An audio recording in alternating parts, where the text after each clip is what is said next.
Buenas noches a todos. Les agradecemos que atiendan a la invitación que les hicimos. El día de hoy nos encontramos con el doctor Manuel Hernández Salazar. Él es un neurocirujano que trabaja en el Hospital 20 de Noviembre y el día de hoy vamos a atender una sesión acerca de la terapia de estimulación cerebral profunda para desórdenes tanto de Parkinson como otras aplicaciones que se han podido observar con esta terapia.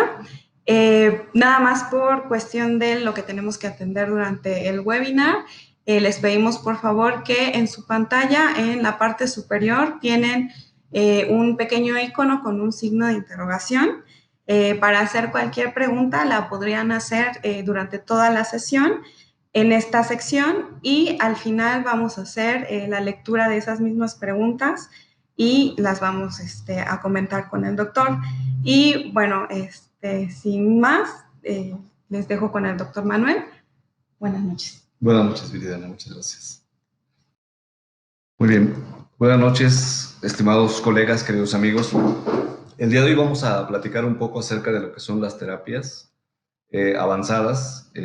Actualmente hay muchos sinónimos para ellas. En muchos centros se les conoce más bien como DBS, que es la nomenclatura en inglés, que significa estimulación cerebral profunda. Esa es una rama que se ha expandido rápidamente en los últimos 20 años. Digamos que a partir de que en 1994 la FDA aprobó las terapias eléctricas cerebrales como un tratamiento alternativo y principalmente para enfermedad de Parkinson, como una herramienta más dentro de todo el arsenal terapéutico, ha crecido exponencialmente de tal manera que actualmente existe una gran disposición de muchos organismos para poder subrogar, arrendar o vender este tipo de dispositivos bajo ciertos esquemas. Algunos son institucionales y gubernamentales y otros son por parte de la iniciativa privada y aseguradoras. Ahora, ¿en qué consiste esto? Quería mostrarles esto que es una foto muy clásica de lo que es la neurocirugía funcional. Este es un acercamiento a algo que es el tálamo humano. Esta imagen que ustedes están visualizando, si ustedes logran distinguir, hay varios hombrecitos que se encuentran en una disposición como encorvados dentro de estas imágenes. Entonces estamos viendo en este sentido, este sería el tálamo del lado izquierdo, junto con la cápsula interna izquierda y el putamen y el globo pálido izquierdo. Donde se encuentra el hombrecito que está solo como caminando en un túnel, ese es el brazo posterior de la cápsula interna. Lo que ustedes están observando, que es la cara, el cuerpo, el brazo, la mano y el pie, es la representación homuncular. Ahora, ¿a qué se refiere esto? Y esto que tiene que ver con las terapias avanzadas. Esta es la forma en que están las disposiciones de las células nerviosas que se encuentran agrupadas en esos núcleos. Por eso aparece una cara grande con una lengua grande, una mano grande, un brazo pequeño, una espalda pequeña. Si lo ven, se repite en la imagen del centro. ¿Sí? Se ve una cara con una nariz y se ven varios hombrecitos que están como en departamentos pequeños. Y ese es el tálamo humano. De tal manera que uno de los grandes núcleos promotores del movimiento se encuentra en el sector donde está el quinto hombrecito que está doblado. Entonces, ahí es un núcleo muy importante que Hasler, a finales de los años 50, describió con células nerviosas y en esta representación que es conocido como el homúnculo o el hombrecito de Hasler. Entonces, esto quiere decir que ya en un cerebro, este es un cerebro cortado, en donde se observa una imagen, si lo ven en el lado izquierdo, hacia una fotografía de frente, en un corte que se llama en plano coronal, y estamos viendo una especie de ojito que está debajo de las fibras nerviosas de la cápsula interna. Si ven los dos huecos que se encuentran al centro, son los ventrículos laterales. Y en el centro hay una línea media, en donde está el tercer ventrículo, y a un lado que se ve como ojito, está magnificado en la fotografía del lado derecho, que esa es una talamotomía que se hizo con un electrodo a principios de los años 60. Estos pacientes mejoraron después de ese tipo de cirugías. Se colocaba con gran precisión y con rayos X, con un solo cable, con un solo electrodo. En ese lugar se localizaba, se estimulaba con corriente, una corriente un poco similar a la que se usa en las pilas o en las baterías. Y entonces el paciente se sincronizaba al ruido que emitía esa batería. Y entonces se daban cuenta que efectivamente en ese lugar las células nerviosas se sincronizaban al sonido de ese impulso eléctrico. Y entonces se empezaron a hacer cada vez más finas y más detalladas las descripciones acerca de estos núcleos. En blanco y negro, en donde estamos viendo también en un plano que se llama coronal, en donde digamos que los ojos nos están viendo de frente, el cerebro nos está viendo de frente de esta fotografía, y estamos viendo a un lado de lo que es, esa imagen que está en el centro que dice 3 en número romano, que es el tercer ventrículo, se encuentra una especie de mancha negra. Esa mancha es una termocoagulación, que es similar a la que se muestra en la fotografía previa. Esta es otra, en donde es un acercamiento. Si ven, el diámetro que tiene esa mancha ahora es aproximadamente en esta escala, no está aquí medido, pero son más o menos 3 o 4 milímetros. Y con esa destrucción de esas células que se encuentran ahí, era suficiente para que el paciente dejara de temblar. Esta es otra fotografía. Quería mostrarles esto de una manera histórica, que es de donde vienen gran parte de las observaciones científicas que se han hecho al respecto. Y que esto es lo que explica gran parte de los circuitos que ahora conocemos. Es otra fotografía que entra en este sentido, es un corte en un plano que se llama sagital. Estamos viendo cómo el cerebro está partido, digamos, a la mitad. Estamos viendo la mitad derecha del cerebro. Hacia la mano izquierda estaría el lóbulo frontal y hacia la mano derecha estaría el lóbulo occipital. Entonces, la parte de abajo corresponde al lóbulo temporal, por eso aparece AM abajo, si lo ven, es complejo nuclear amigdalino. Es el número romano que dice 2, es el nervio óptico. Y eso que dice PA es pálido, es el globo pálido interno. CD significa núcleo caudado, PU significa núcleo putamen, y SPL significa esplenio de cuerpo calloso. Esas son las abreviaciones. Y si ven, aparecen unas flechas en color blanco que están mostrando cuál es la trayectoria que actualmente es prácticamente la misma que se utiliza para poner un electrodo de tipo DBS o de estimulación cerebral. Entra por los giros frontales, generalmente es el giro frontal superior, lo estamos viendo ahí en la flecha que está más en la esquina, en la parte superior, y luego estamos viendo cómo atraviesa el ventrículo y está llegando a la parte más superior del fornix, entra el ventrículo y entra a lo que es una parte del globo pálido. Y ahí estamos viendo cuál es la trayectoria de un posible electrodo. Esto es parte de lo mismo. Este es un plano coronal en donde dice CAI, es la cápsula interna, esa imagen negra que ven al centro, muy grande. MA es el cuerpo mamilar. Ese número 2 romano significa el segundo nervio craneal. El número 3 romano que está ahí significa tercer ventrículo. CD significa caudado. FX significa fornix. PI significa globo pálido externo y PI globo pálido interno. PUT significa putamen y AMY significa amígdala o complejo nuclear amigdalino. Y ahí estamos viendo con una estrellita que entre el PAE y el PAI se encuentra un asterisco. Ese asterisco lo que está mostrando es que efectivamente hay una palidotomía. Aquí nuevamente se acuerdan de aquella primera fotografía del homúnculo de Hassler.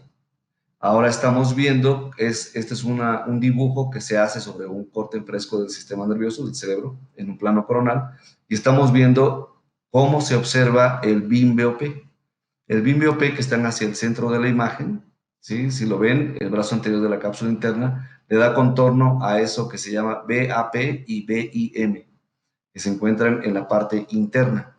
Y eso es el globo pálido, el núcleo ventral oral posterior y ventral intermedio del tálamo. Esos son los núcleos que promueven el temblor. ¿Qué es lo que hacen esos núcleos? Esos núcleos son pensando en un automóvil, por ejemplo, automático. Si en un paciente, más bien los seres humanos, cuando despertamos, se enciende el auto y empieza a andar. Cuando estamos dormidos hay un freno, es como una especie de brake, que lo que hace es que frena todo el auto. Entonces, cuando despertamos en un paciente que tiene Parkinson, si yo soy ese paciente que tiene Parkinson, entonces despierto, pero está metido el freno nuevamente. Entonces, ese freno se hace por ese núcleo que se llama BOP y BIM, que son células que promueven la inhibición. ¿Qué se hace con la palidotomía o qué se hace con la estimulación? Se quita el acelerador. Y entonces el carro, es decir, el movimiento del cuerpo humano, comienza nuevamente. Y bajo ese razonamiento de neuromodulación, es como actualmente la terapia más difundida en el mundo, de más de 1 millón de pacientes operados en el mundo, que es de Parkinson, está fundamentada en esos núcleos. Esto que estamos viendo ahora es una imagen de un marco de estereotaxia. Para poder localizar con gran precisión, desde hace muchos años, desde los finales de los años 40, se idearon este tipo de marcos. Este es un Lexel que dice, si ven en la fotografía del centro, dice Lexel Frame G, que significa generación G. Ese es un marco estereotáctico de titanio que lo que se hace es se coloca sobre la base, sobre el cráneo que es de hueso, y entonces queda inmóvil.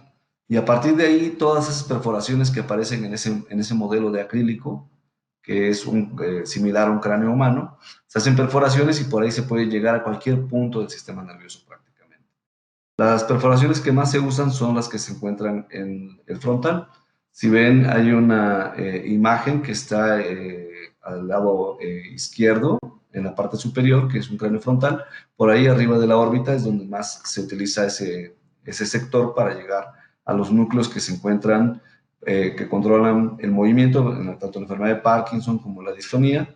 Y también ahí se ponen muchos electrodos pues, para utilizar estas terapias de estimulación cerebral en pacientes que tienen depresión, trastorno obsesivo compulsivo. Actualmente, bueno, hemos hecho algunos tratamientos en trastorno de pánico, lo hemos hecho también en obesidad mórbida, se puede hacer en el trastorno neuroagresivo irreductible.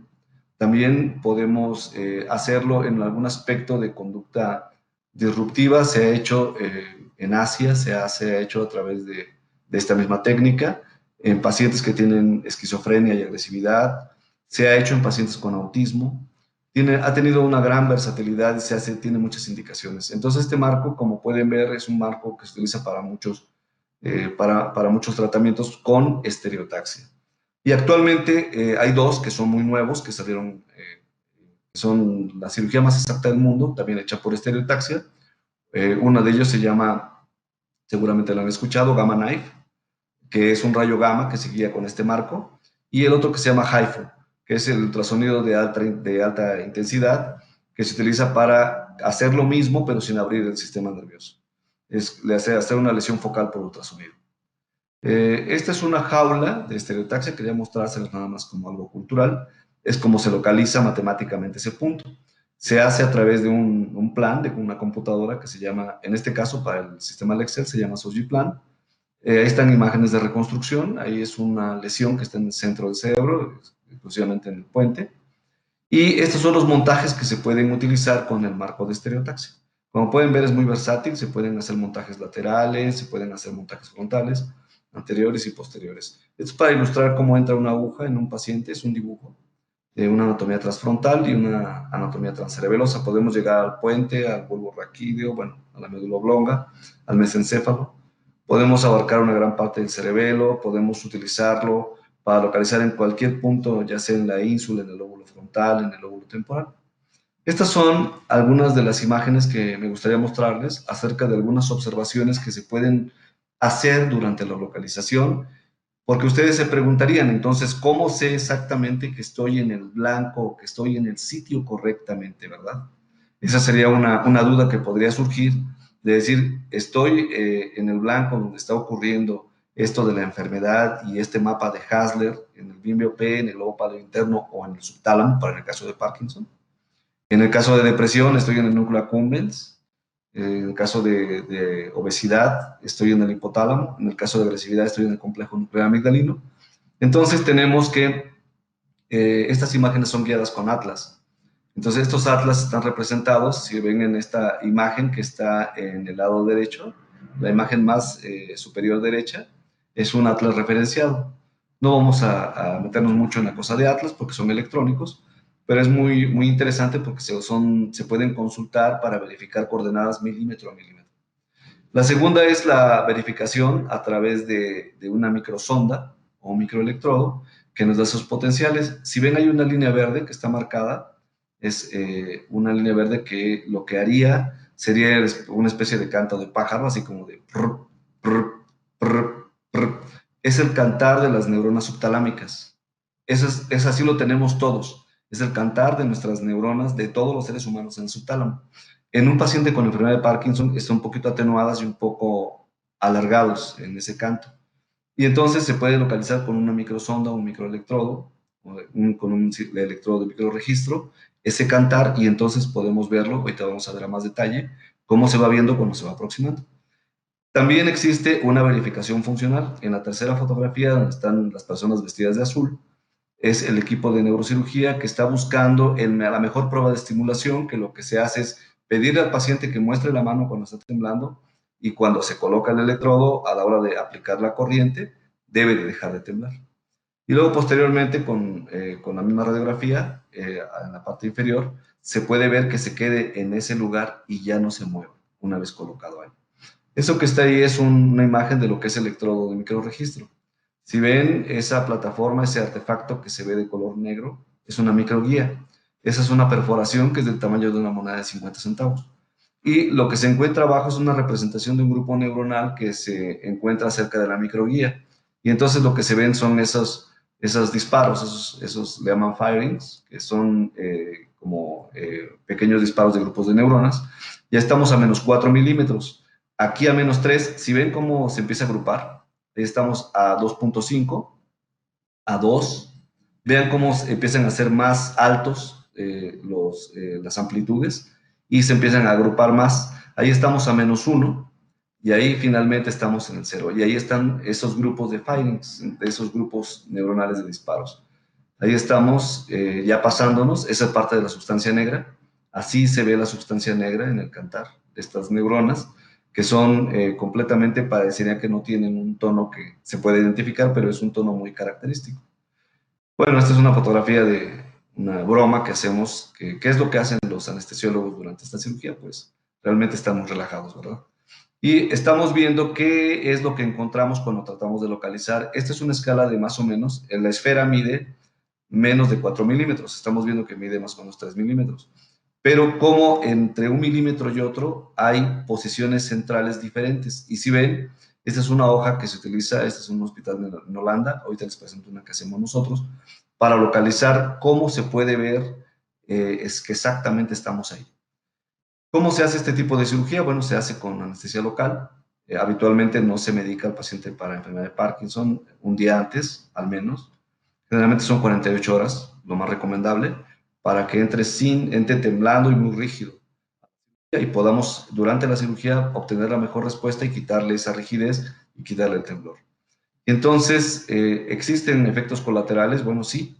Si vemos, ahorita vamos a ver cómo ahí está una neuróloga que está observando el paciente efectivamente se encuentre blanda, deje de temblar, y aplicamos estas escalas. Generalmente es un PDRS para evaluar, los médicos neurólogos están muy familiarizados, para evaluar los tres síntomas cardinales de la enfermedad de Parkinson, que es la rigidez, la bradicinesia y el temblor. Y entonces, este es el mismo esquema de 4 milímetros, y estamos viendo qué ocurre cuando nos salimos del lugar donde debemos de estar. Habitualmente, si ven en la imagen del dibujo del centro, tiene una fotografía de resonancia magnética en la parte superior. Dice RV, dice 3, SN, STN, ZIH1. Los RUB significa núcleo rojo. Obviamente, si se estimula ahí, vamos a encontrar la ataxia y un poco de alteración de las percepciones que tiene el paciente. Si estamos cerca de la zona inserta, habitualmente, a mí me parece que es un buen lugar para dejar un electrodo en la zona inserta.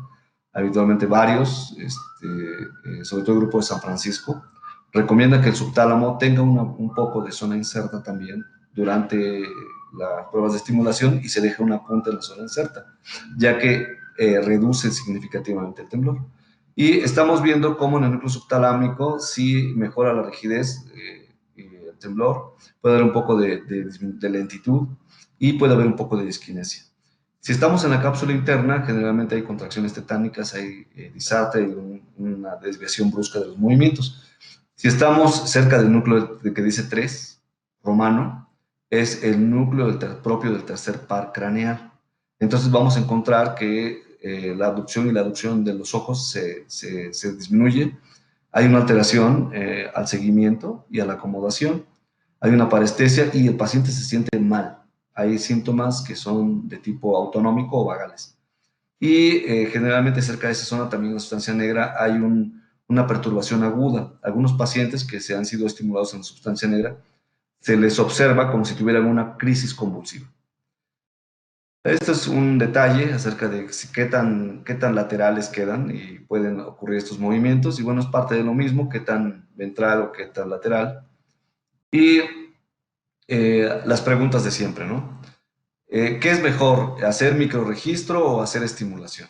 Entonces, bueno, a favor del microregistro, bueno, requiere que haya neurofisiólogos que sean expertos. Se requiere, bueno, tiene una ventaja de que nos dice muy bien, de una manera muy definida, si el microblanco está bien abarcado. Se puede buscar a través de un electrodo central que la información del mejor blanco. Y generalmente es muy caro. O sea, sí requiere más computadoras, se requiere microelectrodos.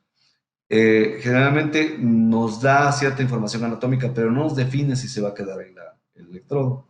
Y la estimulación requiere que haya un experto en movimientos y que esté evaluando al paciente todo el tiempo. Da una resolución espacial un poco ambigua. Generalmente solamente se puede hacer exactamente en donde se está estimulando. La ventaja es que es muy barato y nos da cierta información acerca de clínica acerca del paciente. Entonces, bueno, ¿qué se debe de hacer? Bueno, pues aquí hay varias formas, ¿no? Esta es una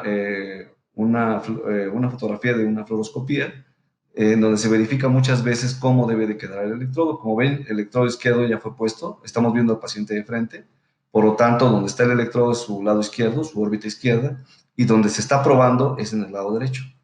Si lo ven, porque lo está viendo de frente, estamos viendo que un electrodo ya fue colocado. Si lo ven, no está completamente recto. Esto es debido a que el electrodo sufre un pequeño cambio a la hora de quitar la guía. Esto es lo que es un dibujo, un esquema de cómo queda el electrodo. Si ven, antes se utilizaban dos fuentes, actualmente las fuentes de ahora ya solamente son de una sola cámara. Estamos viendo en un plan quirúrgico, que están abarcados dos núcleos subtalámicos. Ahí se ven esas flechitas en verde que están viendo en su pantalla, que están mostrando una imagen de una localización muy precisa por arriba del núcleo rojo. El núcleo rojo está donde están los puntos blancos, al centro se ven dos manchas negritas, que son los núcleos rojos. Esas manchas blancas, que son los electrodos, están dentro de un centro negro. Ese centro negro es la sustancia negra y no se alcanza a apreciar muy bien, pero ahí está el núcleo subtalámico. Y en la otra imagen, la imagen del lado derecho, ahí se encuentra prácticamente sobre la cápsula interna. A un lado está el núcleo subtalámico y ahí están puestos los electrodos. Entonces, pues actualmente se utilizan muchas formas. Esta es una modalidad actualmente en donde recientemente se ha presentado en el mundo que hay formas de guiar a través de resonancia magnética funcional, específicamente sus colores que están viendo ustedes, que son azul, rojo y verde, son una tractografía. ¿Qué quiere decir esto? Durante el proceso de obtener la resonancia magnética cerebral de un paciente, se pueden sacar coeficientes de anisotropía de los vectores. Ahora, esto es suena muy elaborado y muy sofisticado, pero lo que ocurre es que cada punto del cerebro emite una señal de un protón, que eso es lo que mide una antena. La antena de resonancia magnética lo que hace es detectar los protones que giran, que son moléculas de agua en todo el cerebro. Y entonces les da un valor.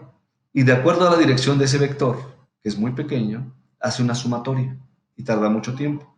Entonces lo que ustedes están viendo en las imágenes muy bonitas que se ven de color rojo, azul y verde, es más o menos lo siguiente. Lo que están viendo en color azul son vías descendentes que vienen de las áreas motoras 4, 6 y 3 de Brodmann. Entonces están descendiendo, por eso se ve un abanico, ¿sí? Que está descendiendo a través de lo que es la corona radiada. Posteriormente entran a la cápsula interna y entran al embudo de lo que son las pirámides. Y eso es lo que se ve ahí, es gran parte de la vía motora. Lo que están ustedes observando de color rojo son fibras que pasan de un hemisferio izquierdo a un hemisferio derecho. Entonces, por eso tienen ese color a través del cuerpo calloso. Y las fibras que están en verde, están viendo ustedes que son muy rápidas y son muy pequeñas, bueno, son muy delgadas. Estas fibras tienen una dirección antero-posterior, van de adelante hacia atrás del cerebro, por eso están viendo que están formando fascículos. Una gran parte de estos fascículos son vías de conexión de la sustancia blanca muy rápidas, en donde conectan el lóbulo frontal con el lóbulo occipital, con el lóbulo temporal. Por eso se ven de diferentes colores. Pareciera una portada de un disco de Muse, pero bueno, es una imagen muy, muy bonita de lo que es la tractografía. Actualmente muchos neurocirujanos están utilizando las tractografías para utilizar el mejor lugar. En el centro de la imagen, bueno, la imagen donde está de color morado, ahí se ven fibras motoras. Ahí sería un buen lugar para buscar el núcleo subtalámico.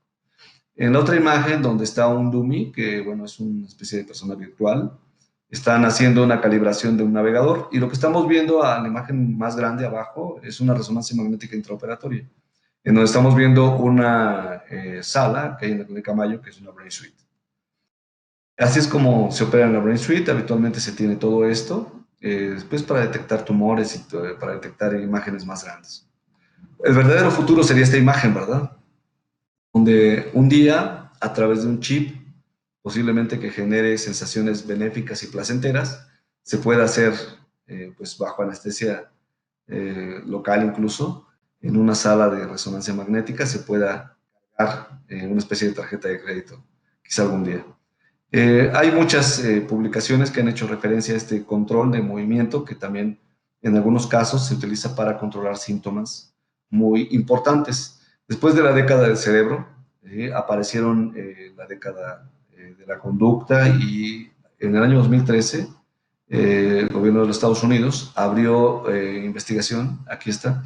El presidente Obama en aquel entonces dijo que había que desestigmatizar la enfermedad mental y aceptar que teníamos enfermos mentales en el mundo y brindar todo lo que se refiriera a investigación con respecto al cerebro de estas enfermedades. Esto dio pie a una gran iniciativa en todo el mundo, en donde actualmente hay un gran compromiso por investigar todo lo que es genético, epigenético, celular, molecular, a nivel del sistema nervioso. Entonces hay una gran investigación que está haciéndose al respecto, y gran parte de esta investigación viene a través de estos aparatos o dispositivos electrónicos que nos permiten ir afinando cada uno de los pasos. Por ejemplo, todo empezó con la enfermedad de Parkinson, se siguió con los trastornos del movimiento, pero actualmente existen muchísimas indicaciones. Este artículo es del año 2013 de Donald Whiting, es un grupo muy grande que está en los Estados Unidos y que empezó a estimular el hipotálamo lateral para ver que los pacientes cambiaran su metabolismo energético y pudieran de una manera segura disminuir de peso. Esta es una imagen en donde se están haciendo nanopartículas. En la imagen del centro están viendo imágenes en verde, son células madres cerebrales de la región subependimaria, y hay una imagen que está del lado derecho, que es el cerebro de un ratón, en donde están migrando células hacia el bulbo olfatorio. Esa imagen es una imagen de color rosa que ven en la parte inferior del lado derecho. En la imagen de arriba están viendo el tamaño de lo que es un NeuroPace. El NeuroPace es un dispositivo que es una prótesis neurocibernética que hace registros en tiempo real y puede detectar una crisis convulsiva. Y en ese momento el algoritmo que tiene cargado el NeuroPace detecta esto, y el paciente puede estar dormido, puede estar jugando, puede estar en su casa, y en ese momento el NeuroPace tiene como un sistema de inteligencia que manda una sobrecarga e inhibe la crisis convulsiva. En la imagen superior derecha están viendo un PET de un ratón, se le está haciendo un microPET, están buscándose imágenes de metabolismo celular a nivel nuclear del cerebro del ratón. Y estamos viendo dos personas que están abajo. Uno es el profesor Okun, y el otro es un joven que había perdido toda la movilidad de la mano y que ahora la está recuperando a través de prótesis neurocibernéticas. Entonces, bueno, hay muchos escenarios, 3 me parece que son futuros, uno que es de nanopartículas en células progenitoras. Estos son 3 núcleos que se han investigado en los cerebros de ratones para conducta. Estos son los targets que habitualmente se utilizan en psiquiatría. Esos se pueden consultar en muchos lugares, pero me parece que esta imagen resume muchos de los blancos. Si ustedes recuerdan, ha habido una gran investigación en depresión que se creó a través del grupo de Toronto y el grupo del doctor André Lozano y la profesora Helen Mayberg. Ellos investigaron y pues les surgió una idea. Dijeron, ¿qué les parecería si a todos los que están muy tristes se les hiciera un PET? ¿No? Entonces localizaron una zona que se llama CG25. En las flechas verdes, la parte superior del lado izquierdo, dice CG25. Es el área subgenual 25. Actualmente ahí está se sabe que cuando baja el metabolismo de ese lugar, las personas tienen gran depresión y específicamente un poco más del hemisferio del lado derecho. Entonces es un blanco propuesto. El brazo anterior de la cápsula interna, el BC también, el núcleo accumbens, que es el que hacemos más. Yo he hecho 16 pacientes de núcleo accumbens en depresión con buenos resultados. El globo pálido interno, que es para trastornos del movimiento, el pedúnculo talámico inferior, que está en duda de si debe o no usarse para trastorno compulsivo. La vénula lateral, que es parte de la región de la posterior del tálamo, que también están las flechas verdes y que se ha utilizado para depresión. Todos esos blancos, todos ellos se han probado en el mundo buscando diferentes cosas. Hay un núcleo que me parece que vale la pena mencionar, que es ahí dice en las flechas rojas, la cama del núcleo de la estrella terminal. Dice bed nucleus of stria terminalis. Y ese núcleo se cree que tiene que ver con la diferenciación sexual en los humanos. Entonces hay un gran sentido de responsabilidad en las investigaciones. Los grupos que publican esto son grupos muy serios y que están investigando arduamente si efectivamente los pacientes tienen mayor bienestar utilizando estos dispositivos. Claramente la respuesta es que sí. Y bueno, eso hace también que no sea tan fácil de conseguirlos. Ahorita vamos a hablar un poquito de ello. Hay una gran pregunta que está en este ámbito de las neurociencias aplicadas, específicamente en estas terapias avanzadas, de que si todos los blancos convergen hacia un solo lugar, hacia el gran fascículo prosencefálico medial. O sea, es una pregunta muy interesante. Recientemente, si ustedes ven en este dibujo que está en verde, en color verde, una gran parte, y en el centro dice RN, si lo alcanzan a ver, se llama núcleo rojo. En la parte donde está la letra E, ese núcleo, que bueno, nosotros lo hemos investigado en pacientes agresivos, pareciera ser que es un núcleo que da mucha energía a las personas. Entonces se ha investigado para trastorno obsesivo compulsivo, para Gilles de la Tourette, y hay mucho interés en saber sobre él, porque pareciera que es una zona que está cerca del BTA, que es un núcleo muy específico que produce dopamina, y que esta dopamina la inyecta directamente al lóbulo frontal. Pareciera que no solamente es una zona de recompensa, sino que es una zona de regulación de gran parte de las actividades de la vida. Entonces hay un gran sentido de investigación en esos lugares, en esos sectores que miden 1, 2, 3 milímetros, son muy pequeños. Y bueno, ¿cuáles son habitualmente lo que encontramos? Aquí hay muchos, son estudios que yo les traía para mostrarles algunas cifras, a lo mejor no es tan necesario, lo que son estudios que se han hecho para investigar qué es mejor, si el núcleo subtalámico o el globo pálido, pero no os quiero aburrir con estas cifras. Yo les puedo decir que están casi tablas, van un round y un round, entonces depende de la experiencia del grupo de cirugía. Este es un microelectrodo que dice que detecta estas espigas, tampoco los voy a aburrir con detalles técnicos. Esta imagen me parece muy interesante, es una imagen del profesor Renulfo Romo, la UNAM, en donde hizo un esquema de decisión de cuánto tarda el cerebro en procesar algo que es muy valioso para los seres humanos, que es lo que llamamos albedrío. Ellos lo manejan un poco como hacia el acto libre, la elección en el acto libre.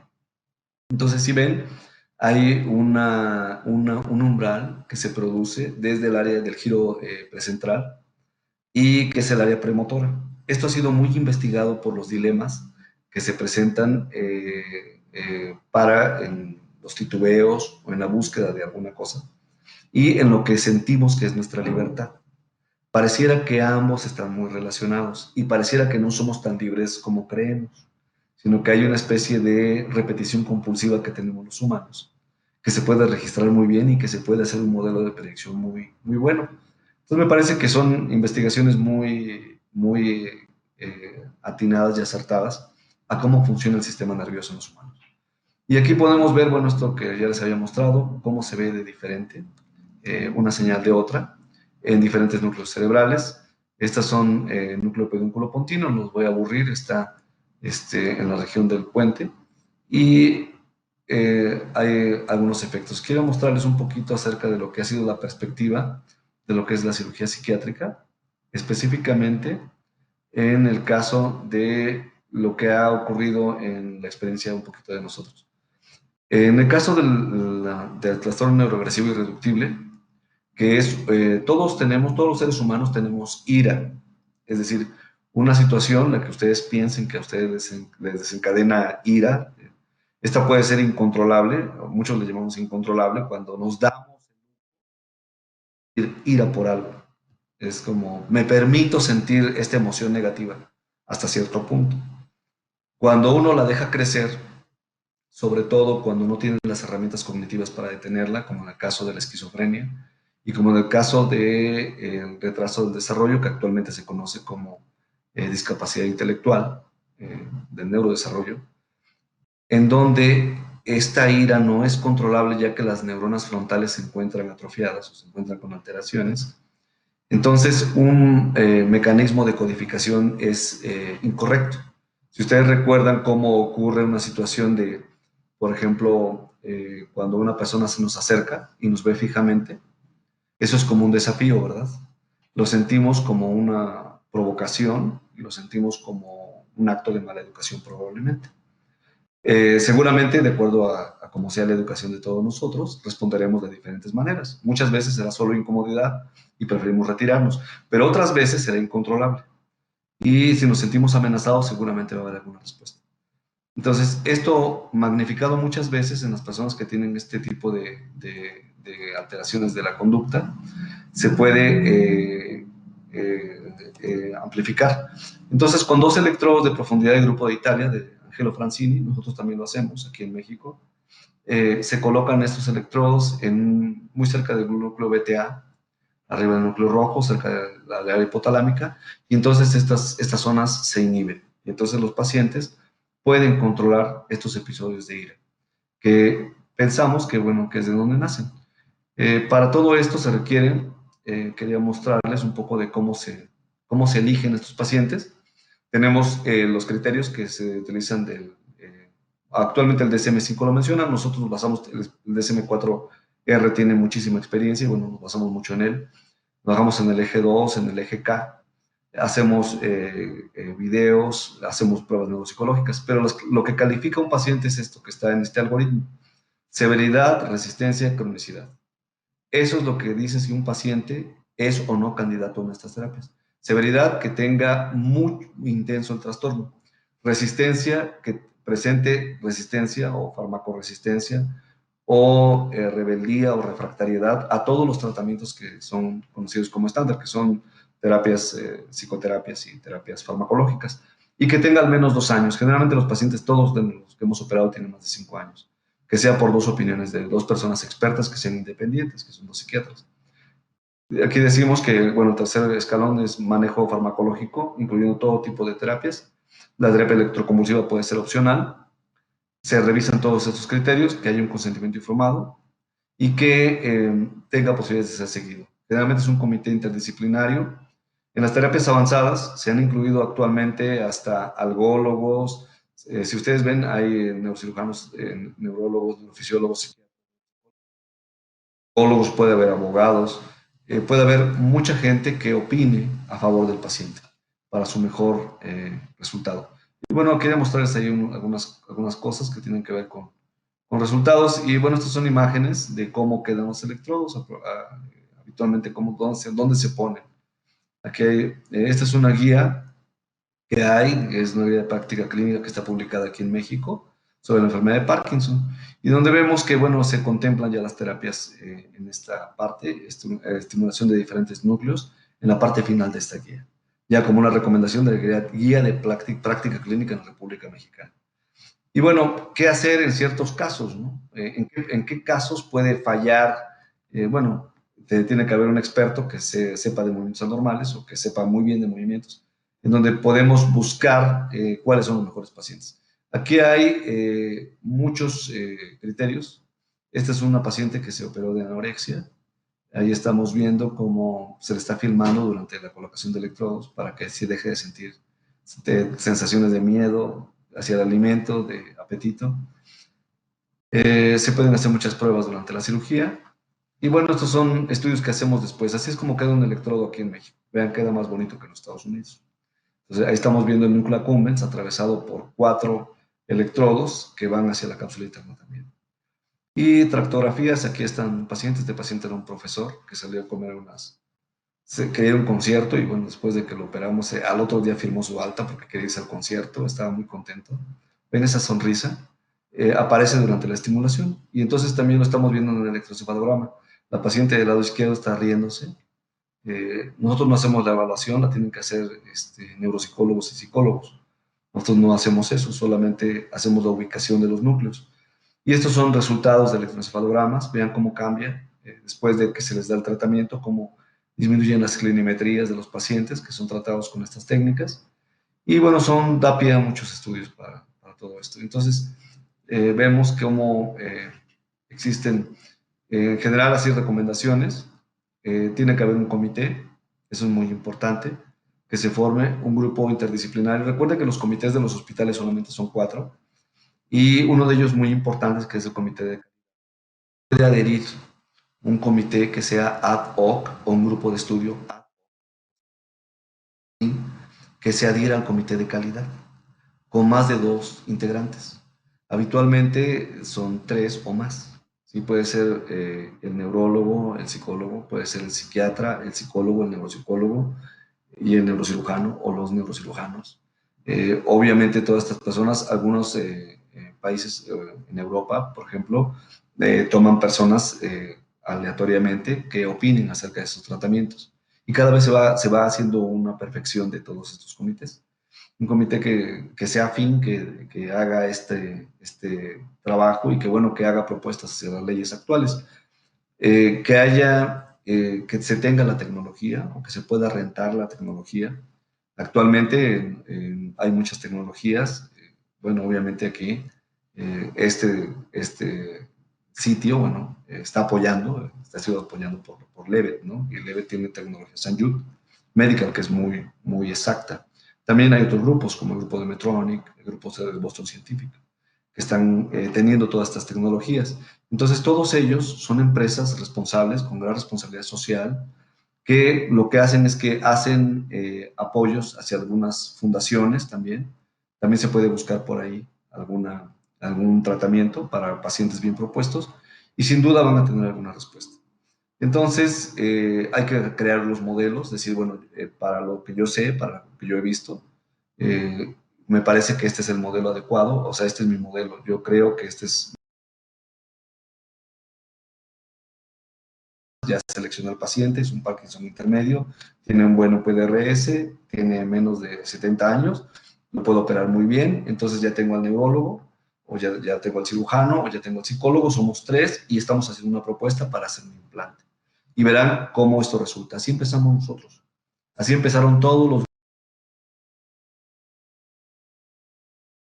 El grupo que tiene más años en el mercado, que es el grupo de Medtronic, que está en Minneapolis, empezó en un garage en los años 50. Entonces, yo les puedo decir que con voluntad todo se comienza. El grupo más grande, que tiene gran experiencia en el mundo, en Francia, empezó en condiciones muy precarias y actualmente son los pioneros en el mundo.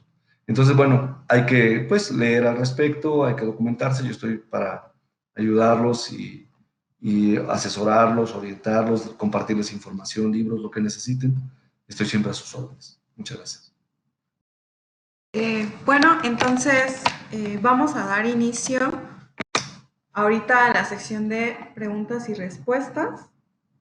Dice, hola doctor, ¿existe alguna relación directa con los homúnculos del tálamo con los de la corteza cerebral? Es una pregunta bastante complicada, Irving. Obviamente la corteza cerebral tiene una representación muscular.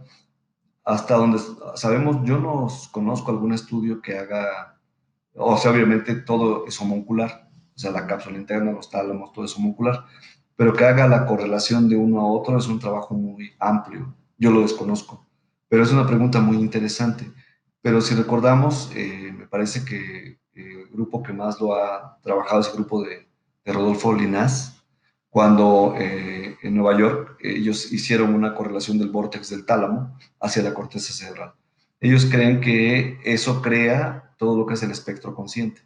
O sea, la comunicación entre los núcleos del tálamo y la corteza cerebral, una parte somatosensorial, otra parte motora y otra parte prefrontal, logran la estructura consciente. Entonces, pues sí hay una correlación, pero no sé exactamente si sea homuncular. Me imagino que sí. Okay. Dice, ¿cuál es el alcance de los neuropsicólogos en este tipo de procedimientos? Bueno, los neuropsicólogos son una parte muy, muy valiosa, ya que ellos, si encontraran que hay un deterioro cognitivo, voy a poner el ejemplo de la enfermedad de Parkinson, muy importante, ellos pueden contraindicar la cirugía, por ejemplo. Se pueden decir, a ver, ¿qué vamos a beneficiar a este paciente si le hacemos este proceso de estimulación un precio, cuando puede existir un mejor candidato, ya que tiene un daño neuropsicológico muy intenso, por ejemplo? Y al revés, él puede decir, yo veo que efectivamente hay una disfunción de una parte de lo que es el fascículo uncinado, o yo veo una disfunción talamocortical, o estoy viendo una alteración de las proyecciones frontales. Entonces me parece que el paciente se beneficiaría más con una ablación del símbolo, por ejemplo. O sea, es crucial el papel del neuropsicólogo. Es una persona que es sumamente valiosa y su opinión es sumamente importante para definir cuáles son los mejores candidatos. La siguiente es, ¿existe algún área comprometida al momento de la inserción del electrodo hasta llegar al punto donde se realiza la estimulación? Sí, se cree que la estimulación tiene una esfera de acción que puede ser de algunos milímetros. Entonces, si ustedes ven, se acuerdan el homúnculo de Hasler, actualmente las pistolas, bueno, se llaman, llaman pistolas, bueno, se llaman gun, son como pistolas, pero son como revólveres. Si ven, tienen 4 orificios y uno central. Entonces, esto es porque a la hora de colocar los electrodos, milímetro a milímetro alrededor, puede haber variaciones. Y lo que hace esta revólver es que fija el sitio donde ya no sé, donde está el implante. Ahora, ¿qué quiere decir esto? Las áreas comprometidas son muchas. Si ustedes hacen cirugía de depresión, van a ver cómo inmediatamente, si el paciente en el momento que lo están operando, nosotros lo hacíamos, lo hicimos mucho tiempo, le ponen un electroencefalograma, o sea, electrodos de electroencefalograma, en ese momento las ondas alfa se abren. Entonces van a ver una respuesta inmediata, una huella de 3 segundos, después de que se enciende el electrodo en el núcleo accumbens, por ejemplo, o en el BST, o en el arazogenual, en el 25 de Brodmann. Inmediatamente hay una sensación. De hecho, el paciente puede tener una sonrisa forzada. El paciente se siente un poco avergonzado de tener una sonrisa que no quiere, o que dice que no quiere tener, ¿no? Es una cosa muy interesante. Entonces, hay varias áreas comprometidas. Entonces, separar, o bueno, es decir, existen muchas áreas. Si lo ven en la cirugía de Parkinson, el movimiento ocular, la sensación autonómica, la desviación de la mirada, incluso puede aparecer un tic. Todo esto es importante. Entonces, eso nos ayuda a elegir, porque no es una sola área. Recuerden que cada núcleo tiene diferentes proyecciones que van a diferentes sitios. Unos son sensitivas, otras son motoras y otras son límbicas en el mismo núcleo. Entonces las células todas están entrelazadas y unidas y por eso producen diversas sensaciones. Entonces sí, todas las áreas están comprometidas alrededor del electrodo, así que hay que discriminar cuál es la más valiosa para dejar de una manera definitiva y clara ese electrodo. La siguiente pregunta es, ¿cuál es su experiencia en DBS de colocación temprana en Parkinson? Sí. Manuel Gudiño. Yo no he tenido oportunidad de hacer cirugía de DBS en enfermedades como enfermedad de Parkinson. Temprano se refiere al inicio de los síntomas, cuando tempranamente inician los síntomas. Porque a diferencia del Parkinson juvenil, en el Parkinson juvenil, en pacientes que son muy jóvenes, ahí hay una degeneración muy rápida de la sustancia negra. Entonces, ahí sí yo propondría que se hiciera una estimulación tipo DBS, de estimulación cerebral profunda. Pero en pacientes que están empezando la enfermedad, me parece que el caso más sonado fue el de Michael J. Fox, que él quiso hacer un implante temprano. Me parece que le fue duradero. Entonces, realmente no hay mucha experiencia en el mundo en implantes tempranos. Pero, desde luego, el comité, a consideración del comité y a consideración de la funcionalidad y también con respecto a la decisión del paciente, se puede hacer una propuesta bastante viable. ¿Cuándo? Si el paciente tiene buena respuesta a levodopa y está empezando, o sea, si ya tiene más de 2 años y su escala UPDR se está modificando. Entonces, mucho ojo para investigar si efectivamente el paciente no tiene otra enfermedad que es más maligna, que se conoce como Parkinson Plus. En el Parkinson Plus, en donde los pacientes rápidamente fallecen y tienen disautonomías, cambios de la presión arterial, cambios cardíacos, cambios de todo el tono vascular de todo el cuerpo, ahí no se recomienda hacer el implante de DBS. Pero para eso la persona que se dedica a movimientos anormales hace varias pruebas para poder distinguir ello. En la programación de DBS, ¿cuál es su experiencia en el manejo de corriente en lugar de voltaje? Muy buena pregunta. Generalmente, bueno, actualmente todo el mundo está regresando a hacer, digamos, estimulación con corriente. O sea, corriente fue lo primero que se investigó, el gobierno de voltaje con los dispositivos de los años, finales de los años 90, pero actualmente corriente me parece que es bastante buena opción.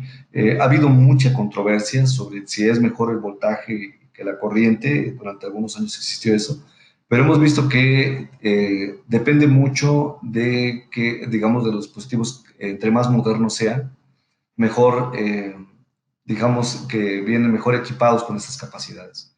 Entonces, la ventaja, por ejemplo, en este caso, haciendo un poco comercial hacia el evento, pues ellos tienen bastante experiencia con corriente y han tenido muy buenos resultados a lo largo del mundo. Entonces, me parece que ambos valen la pena. Claro, si se pudiera elegir, bueno, yo elegiría corriente. ¿Sí?